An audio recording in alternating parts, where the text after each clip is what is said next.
मध्य प्रदेश के रीवा में दो ट्रकों की आमने सामने जोरदार भिड़ंत में 4 लोगों की जिंदा जलकर मौत। रीवा में शनिवार को दो ट्रकों की आमने सामने जोरदार भिड़ंत हो गई। टक्कर के बाद ट्रकों में आग लग गई। हादसे में 4 लोग जिंदा जल गए। आग लगने की सूचना मिलते ही 3 फायर ब्रिगेड और 2 क्रेन मशीन बुलवाई गई, जिसके बाद आग पर काबू पाया। टक्कर इतनी जोरदार थी कि दोनों ट्रकों के केबिन एक दूसरे से फंस गए। बताया जा रहा है कि शॉर्ट सर्किट के कारण आग लगी थी।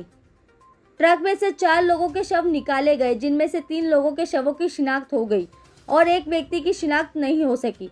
सभी के शवों को पोस्टमार्टम के लिए जिला अस्पताल भेजा गया। कि आपने देखा ही दुआरी बाईपास पे 2 ट्रक आमने सामने लड़ गए और दोनों के केबिन एक दूसरे से बहुत बुरी तरीके से फंस गए थे, जिससे आग लग गई। और अभी तक जो प्रथम दृष्टया जांच में समझ में आ रहा है कि केबिन में कुछ लोग थे। जैसे यहाँ के प्रत्यक्षदर्शी बोल रहे हैं कि जैसे ही एक्सीडेंट हुआ है चिल्लाने की आवाज़ आई, फिर 10-5 मिनट बाद शांत हो गई।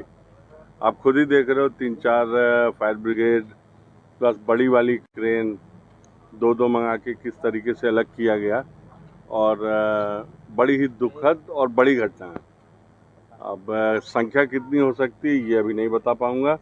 ये पूरी बॉडी निकल जाती हैं और फिर आपको इस बारे में बता पाऊंगा। तहसील के ये दुर्घटना हुई है जिसमें 2 ट्रकों की आपस में भिड़ंत हुई है और दोनों ट्रक जो थे वो तेज, जैसा देखने से लग रहा है कि तेज गति से आ रहे होंगे और आपस में भिड़ने से ये एक्सीडेंट हुआ है। और चूंकि एक में बहुत इनफ्लेमेबल जो ज्वलनशील बोरियां अपने लोगों को दिख रही हैं, जिसमें एक में चने की भूसी है और दूसरे में बाकी और माल था, इस वजह से आग और भड़की। टीम ने मौके पर पहुंची, पुलिस की टीम भी और एडमिनिस्ट्रेशन की टीम भी।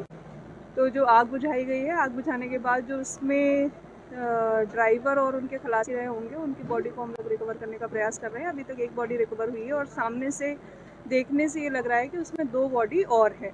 एक ट्रक में जो ट्रांसपोर्टर हैं, एक सतना के ट्रांसपोर्टर हैं, एक नागपुर के ट्रांसपोर्टर हैं।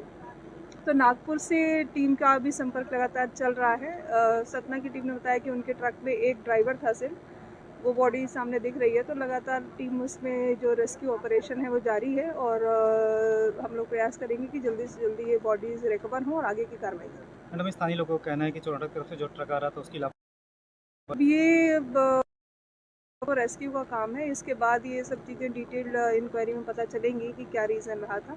लेकिन सामने से देख के लग रहा है जिस तरीके की भिड़ंत है, जिस तरीके के ट्रक आपस में दोनों कैबिन गुथे हुए थे, उससे लगता है कि बहुत ज़ोरदार स्पीड बहुत तेज़ रही होगी, जिससे कि प्राइमा फेसाई ये केस होना लगता है।